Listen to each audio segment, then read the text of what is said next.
it's really important to be able to build that relationship and that trust, and we have that. On the end of that video there with Gary, you mentioned about the future. How do you prepare for life after him?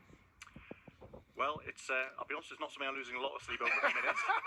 Thanks for that, Glenn. Hopefully I don't have to deal with that problem. But listen, first of all, we have some fantastic other coaches, right?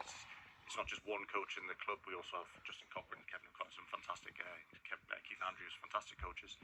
And yeah, listen, we'll cross the bridge when we get to it. I don't spend too much time working on that problem day to day. I think when we'll cross the bridge when we get to it. To give you an example, we could have had this conversation 2 years ago, and I would have said, he's a fantastic coach at Feyenoord.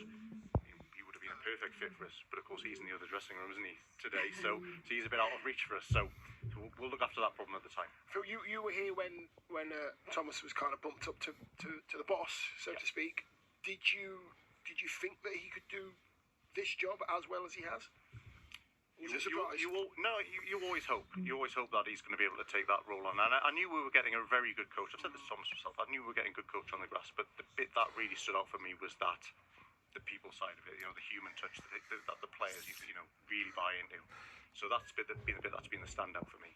I think as well in the interview he said about competing with the big clubs but doing things differently. Yeah. Can you touch more a bit on that for us, Phil?